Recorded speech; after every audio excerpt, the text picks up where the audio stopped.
прадед Галаев Вещай Эспулатович родился в 1914 году, умер в 1990 году. Память о ветеране Великой Отечественной Юше Галаеве передается из поколения в поколение. Биографию своего героического прадеда подробно изучил и Ваха Галаев. В советскую армию Юша Галаев был призван в 1939 году. Служил в 6-м артиллерийском полку, воевал в Эстонии, Латвии. Он был солдатом первой категории 1939 по 1944.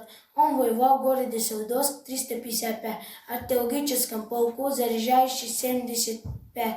Мой прадед ранили в ноябре 1943 году. Он был тяжело ранен в левую руку, голову, ногу. В 1944 году он был освобожден по ранению. Я горжусь, что у меня был такой прадед.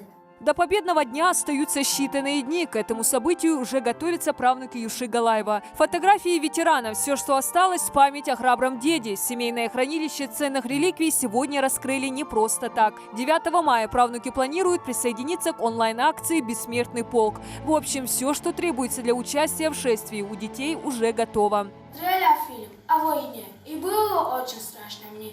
Рвались снаряды, и бой гремел, и люди погибали.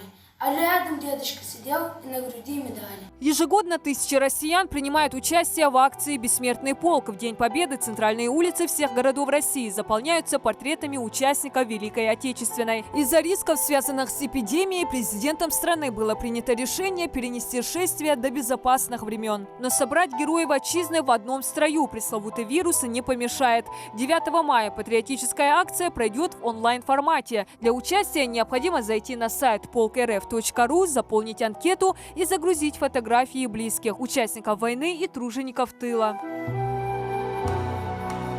Шествие бессмертного полка стало символом бессмертного героизма тех, кто отстоял страну на фронте и тылу. За каждым портретом своя история. Ежегодно в патриотической акции участие принимала и семья Мальсаговых. В торжественном марше проходили по центральному проспекту столицы с портретами своих предков.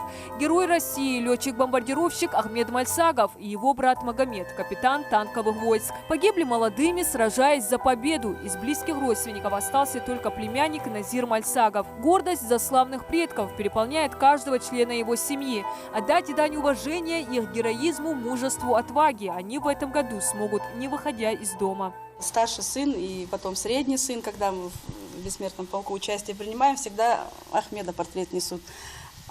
И или я, или еще младший, у нас ребенок есть, он в Угорском кадетском корпусе учится, они там принимают участие в параде, мы всегда Мамайге портрет.